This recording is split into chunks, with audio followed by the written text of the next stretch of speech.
Olá, tudo bem? Meu nome é Everton Coimbra de Araújo, sou professor da Universidade Tecnológica Federal do Paraná, do campus Medianeira.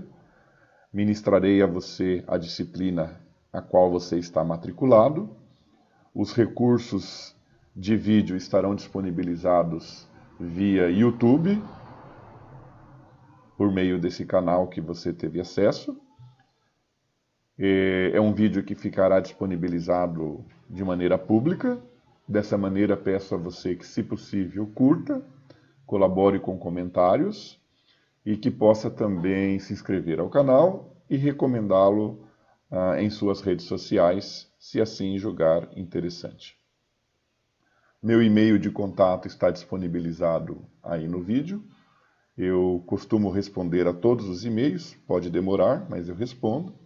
Peço desculpas antecipadas para caso de ruídos ao fundo do vídeo, mas essa gravação é doméstica, fazendo em minha casa, sem recursos de estúdios específicos para este fim. Vamos falar um pouco sobre a disciplina de programação orientada a objetos. Não entraremos em detalhes aprofundados neste vídeo. Apenas uma apresentação sobre o conteúdo da disciplina, sobre as ferramentas necessárias e sobre algumas das linguagens que podem ser utilizadas para a implementação dos problemas que trabalharemos durante todo o curso. O que eu sempre trabalho com os meus alunos é que alguns deles já passaram por linguagens de programação procedurais, como a linguagem C, por exemplo. Quando se implementa algum código, algum programa, algum aplicativo, fazendo uso de uma linguagem procedural, como a linguagem C, nós seguimos a ideia de execução de uma instrução após a outra, de uma maneira vertical, né? Executa-se a instrução de uma linha, passa-se para a segunda linha e executa-se a instrução dela.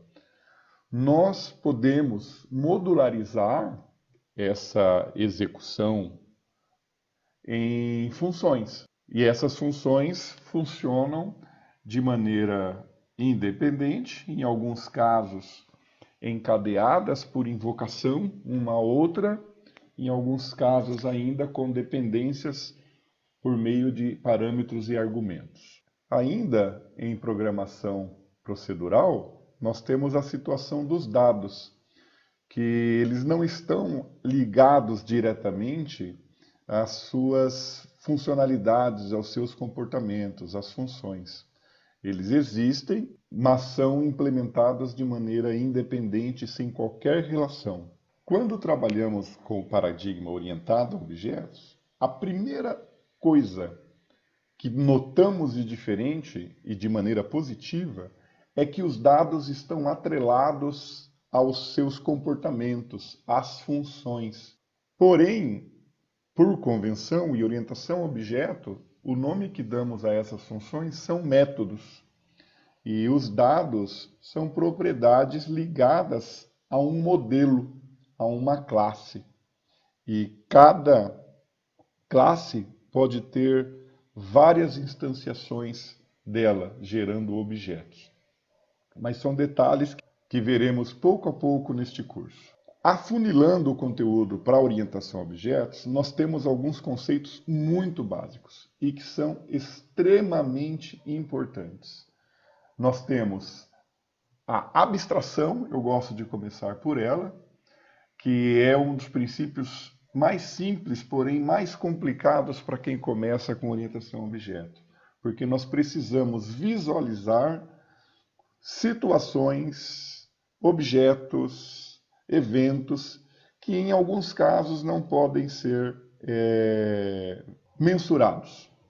E que em muitos pensamentos, em muitas abstrações, uma pessoa visualiza de uma maneira diferente da outra, mas em sua essência é a mesma coisa. Por exemplo, eu agora estou pensando em uma cortina. Pense você em uma cortina. Qual é a sua cortina? A minha é uma cortina branca. E a sua? Qual cor que é? A minha cortina tem duas partes, uma que vai para a esquerda, uma que vai para a direita. A sua qual que é? A minha cortina, ela tem um tecido de frente e um tecido de fundo. E a sua, como é? A minha tem uns enfeites sanfonados, tem um nome para isso, mas eu não sei. A sua tem? Verifica essa situação. É simples. E como que a gente consegue codificar tudo isso? Como que a gente consegue fazer com que essa abstração se materialize em algo que possa ser comum em diferentes situações? Nós veremos que isso é simples. Depois nós temos objetos. Objetos, vamos colocar no exemplo da cortina ainda. Nós vimos que a cortina tem uma cor, então definimos um modelo. Toda cortina tem cor. Mas temos uma situação que uma cortina é azul, outra é branca, outra é marrom, outra é amarela. Então, as cortinas com os valores em suas propriedades são objetos. Objetos de uma classe, de um modelo. O nosso modelo seria a cortina com uma propriedade cor, que nós não sabemos qual cor será até que essa classe crie um objeto. Nós temos aqui um outro conceito, encapsulamento. Este é um conceito muito interessante, pois ele permite que nós implementemos resoluções, funcionalidades, sem passar ao usuário, o nosso programador ou usuário final, a obrigação de ele saber como aquilo funciona. Vamos ao exemplo de um carro. Nós giramos ou apertamos o botão da ignição de um carro e ele liga. E um monte de componentes, de peças entram em ação nesse momento. Mas a gente não quer saber disso, a gente só sabe e só interessa saber que a partir daquele momento o carro pode se locomover. Classe, eu comentei agora há pouco ligada ao objeto. Uma classe é um modelo, é um molde que define características que podem ser comuns em objetos derivados dessa classe. Então vamos pensar em classe como modelo, pensa em um formulário que você tem disponível na internet ou em papel para preencher, e um objeto poderia ser esse formulário preenchido, onde cada preenchimento é diferente do outro. Isso torna os objetos únicos, porque eles têm propriedades diferentes. E um objeto com todas as suas propriedades preenchidas, a gente pode dar o nome de estado, né? Ou seja, o estado de um objeto é o que suas propriedades possuem no momento como valor. Temos a herança. A herança é uma grande facilidade oferecida pela orientação ao objeto. Ela permite que nós tenhamos uma classe com características comuns e que possamos depois especializar essas classes. Um exemplo muito clássico é uma classe que representa o mundo animal. Só que esse mundo animal não nos diz se os animais são mamíferos, se são aves, se são répteis, não diz nada em específico. Então, nós criamos uma hierarquia de classes para ir especializando. Um exemplo mais fácil de visualizar, talvez, você deva ter ouvido o termo pessoa jurídica e pessoa física. Essas pessoas têm propriedades que são comuns, como o endereço. Mas ela possui também propriedades mais especializadas, como o CPF para uma pessoa física e o CNPJ para uma pessoa jurídica.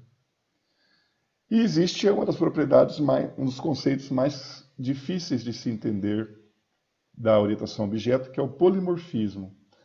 É a situação de um objeto saber como ele deve se comportar quando a gente trabalha com herança. Eu posso ter objetos em uma classe superior, que tem comportamentos específicos, e ter objetos de classes mais especializadas.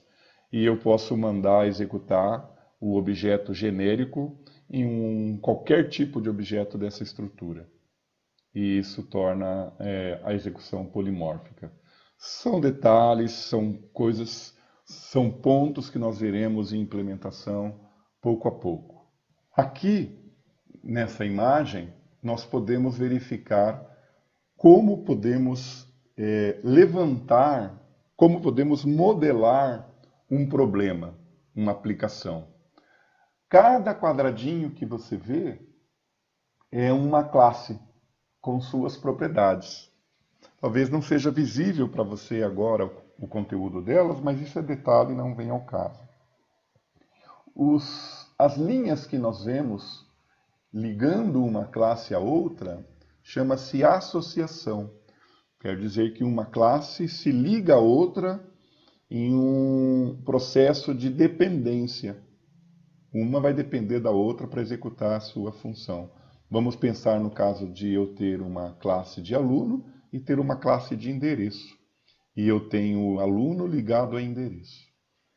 Logo acima temos a classe price. E abaixo dela temos 3 classes. Temos um triângulo aberto ligando essas 3 classes a price. Isso é um processo de herança, onde price é aquela classe básica que eu comentei há pouco, que define todo o comportamento e todas as propriedades comuns a todas as classes que derivam dela. No caso, essas 3 classes que estão abaixo dela. E nesses quadradinhos dessas 3 classes estão as propriedades e comportamentos que são só dessas classes. Elas não existem entre elas, mas uma classe do nível superior vai conseguir, em um objeto, executar ou ter acesso a propriedades e comportamentos de um nível inferior, que a gente chama de subclasse. E uma subclasse terá seus objetos podendo acessar as propriedades e comportamentos definidas na superclasse. Tudo isso é um processo de abstração, é um conhecimento novo para você, e nós veremos tudo isso de uma maneira mais detalhada. Mas a ideia desse vídeo é dar a você subsídios para que possa ver esse mundo de orientação a objeto e estudar. Esse diagrama que a gente vê nesse vídeo é um diagrama de classe, e ele é uma das muitas ferramentas oferecidas pela UML. Nós não veremos a UML nesse curso, pois é um conteúdo de engenharia de software e análise de sistemas, mas sempre que for necessário nós traremos alguns de seus diagramas para que possa subsidiar melhor o aprendizado. Em relação aos recursos, o que nós precisaremos nesse curso? O foco de implementação do curso será em cima do .NET. O .NET, no momento de gravação desse vídeo, está em sua versão 5. É recente em relação ao período que estou gravando esse vídeo. Você pode ouvir falar do .NET Framework e do .NET Core. São versões, respectivamente, anteriores ao .NET 5. O que nós trabalharemos será comum a qualquer uma dessas versões. Se houver algo específico ao .NET 5, será comentado. Ferramentas que utilizaremos: o Visual Studio, em qualquer plataforma, Windows ou Mac, ou o Visual Studio Code, caso você queira. É uma ferramenta mais simples, ela é gratuita e pode ser acessada em qualquer plataforma, Windows, Mac, Linux. Porém, o Visual Studio ele é mais específico para o Mac e para o Windows. Há especulações de uma versão para Linux. Eu estou utilizando ele na versão 2019. E você pode utilizar o Community Edition, que ele tem uma licença de uso gratuito para fins não comerciais. E nós teremos uma linha de comando, que em alguns momentos será necessária invocar. A linguagem a ser adotada por mim nas implementações será o C#. Nós veremos que é uma linguagem muito boa, cheia de recursos, de fácil aprendizado, mas você pode implementar os conceitos orientados a objetos em Java, em Python, em Dart, em JavaScript, que não é uma linguagem específica orientada a objeto, e em TypeScript, que também não é uma linguagem específica orientada a objeto, mas ela permite o uso de classes de maneira nativa. Ferramentas que utilizaremos nesse curso. Eu, em meu caso, estarei usando o Windows 10, o Visual Studio, versão 2019, e o SQL Server. Aqui nesse link, nós podemos fazer o download do Visual Studio 2019 em sua versão, a qual for escolhida por você. Caso esse link não esteja disponibilizado no momento em que você vê o vídeo, basta digitar Visual Studio Download em seu navegador e ele facilmente levará você até o site atualizado. Uma vez executado o download do instalador e ele em sua execução, nós precisaremos selecionar pacotes que são específicos e necessários para o nosso desenvolvimento. Para esse curso, nós precisaremos do desenvolvimento para desktop com .NET, processamento e armazenamento de dados. Apenas isso. Eu tenho aqui selecionado outros pacotes, outros módulos, porque eu utilizo em outras disciplinas. Chegamos ao final desse primeiro vídeo. Ele foi extremamente teórico, conceitual, mais importante para o seu processo de conhecimento. Agora é com você. Verifique as ferramentas que foram comentadas, prepare o seu ambiente de trabalho, pois no próximo vídeo já implementaremos algum código no Visual Studio utilizando a linguagem C#. Peço que, caso você tenha gostado, curta esse vídeo, inscreva-se no canal e compartilhe em suas redes sociais. Até o próximo vídeo.